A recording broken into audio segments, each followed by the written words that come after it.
La misión de la Sociedad Interamericana de Prensa trasciende las épocas. Es una lucha constante que se transforma día a día. Una lucha sin cuartel y sin final por la libertad. El primer llamado a una reunión hemisférica de periodistas se registra en Santiago de Chile, en la declaración final de la Quinta Conferencia Panamericana de 1923. Pero el origen de la CIP data de abril de 1926 en Washington, D.C. 130 periodistas latinoamericanos acudieron al primer Congreso Panamericano de Periodistas. Los edificios gubernamentales de la Avenida Pensilvania, desde el Capitolio hasta la Casa Blanca, fueron decorados para la ocasión. El 8 de abril, el presidente Calvin Coolidge recomendó repetir el encuentro, alternándolo entre Estados Unidos y Latinoamérica. Esta es la más grande reunión de periodistas que se haya realizado, dijo Coolidge.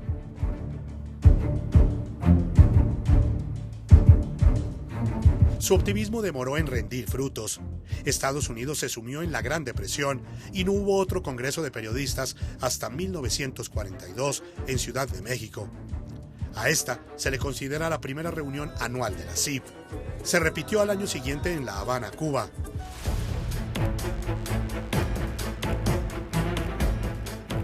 Pero por la Segunda Guerra Mundial, el tercer Congreso se realizó hasta en mayo de 1945 en Caracas, Venezuela, días después de la capitulación de Alemania. En 1946, bajo la presidencia del expresidente colombiano y periodista Alberto Lleras Camargo, el cuarto Congreso Panamericano de Periodistas se realizó en Bogotá.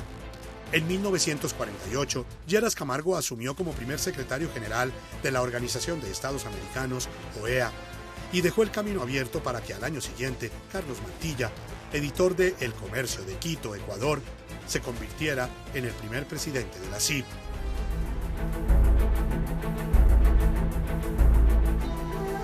La CIP terminó de definirse en 1950 durante el sexto Encuentro Panamericano de Periodistas en Nueva York. Y desde entonces, las asambleas se realizan sin interrupción. Fue en Argentina donde se iniciaron las más duras batallas por la libertad de prensa en el hemisferio. El régimen de Juan Domingo Perón clausuró el diario La Prensa y su director, Máximo Gaínza Paz, se exilió en Uruguay. Perón dejó el poder en 1955. En 1958, la CIP sesionó en Buenos Aires y eligió como presidente a Gaínza Paz, justo cuando un nuevo frente de lucha, mucho más intenso, se abría en otro país del hemisferio, Cuba. En el momento en que se hacía el más extraordinario esfuerzo de progreso en América Latina. Mientras el clima político en América Latina se hacía más denso, la CIP intensificó su labor. En 1959 rompió con Cuba luego del enjuiciamiento en La Habana de un enviado especial de The Miami Herald. El 18 de noviembre de 1963, el presidente John F. Kennedy se presentó ante 450 delegados de la CIP en Miami, en lo que sería su último acto oficial de carácter internacional. Dijo que para Estados Unidos, Latinoamérica es la región más importante del mundo. 3 días después, Kennedy fue asesinado en Dallas.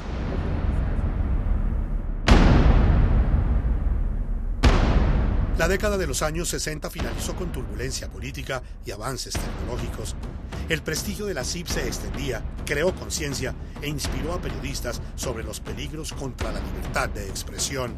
En 1968, en la 24ª Asamblea General en Argentina, la CIP acordó vigilar en forma permanente la libertad de prensa en el hemisferio. Se nombraron vicepresidentes en cada país y se acordó el envío de misiones a países con problemas. En los 70, la CIP se anotó 2 éxitos rotundos. Logró contrarrestar el nuevo orden mundial de la información propuesto en la UNESCO por países de la órbita soviética y contribuyó a fundar el Comité Mundial de Libertad de Prensa. En los 80, logró bloquear en la Corte Interamericana de Derechos Humanos la regulación sobre colegiación obligatoria para periodistas.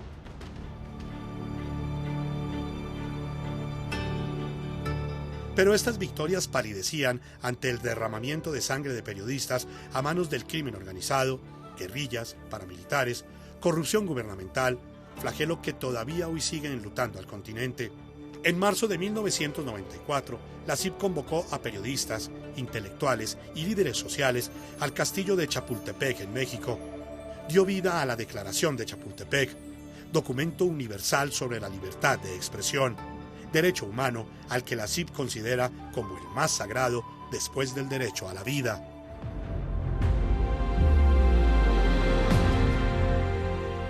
La declaración ha sido rubricada por más de 90 presidentes de gobiernos y jefes de Estado, líderes políticos, empresarios, académicos y ciudadanos en general. Ha servido para crear conciencia entre magistrados, presidentes de Corte Suprema y presidentes de congresos nacionales a través de cumbres hemisféricas como las realizadas en 2002 y 2004 en Washington y más de 20 conferencias regionales en América Latina y el Caribe. Chapultepec sirvió de herramienta para revisar leyes de prensa restrictivas, promover nuevas leyes de acceso a la información, proteger el secreto profesional y descriminalizar la difamación. En su 25 aniversario, la declaración se renueva con el Índice de Chapultepec, un barómetro que mide la libertad de prensa en sus aspectos legales y judiciales.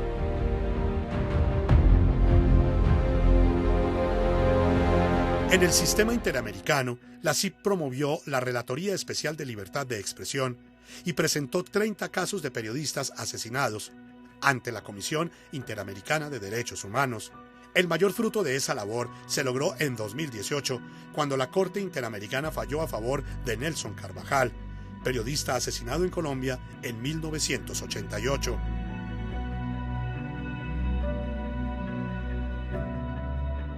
Con el apoyo de la Fundación Knight, la CIP combatió la violencia a través de su unidad de respuesta rápida, entrenamiento de periodistas y promovió mecanismos de protección y reformas legales como la federalización de los crímenes contra periodistas en México y leyes similares en otros países.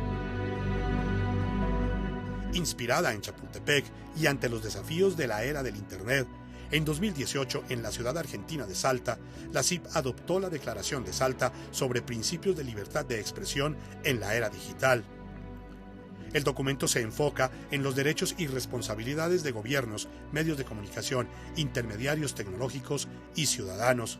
Esa declaración permite a la CIP medir y asumir nuevos retos como la privacidad en las redes, el derecho al olvido, la usurpación de identidad, la manipulación de contenidos, las fake news, el deepfake y hacking, y las leyes que restringen la libertad en el entorno digital.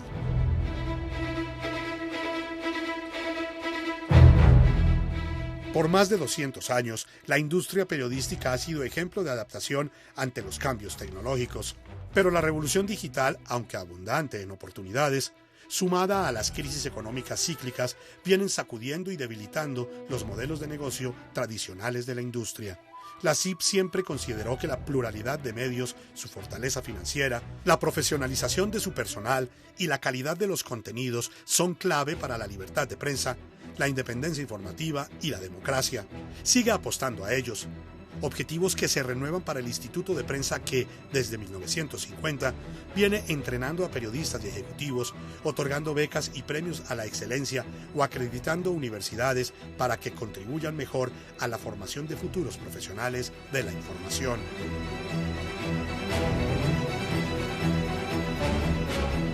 Tras 75 años, los socios de la CIP, mujeres y hombres de ayer y hoy, continúan unidos en el tiempo por las mismas convicciones y con la certeza de que los medios de comunicación fuertes e independientes, así como la libertad de prensa, son esenciales para el futuro.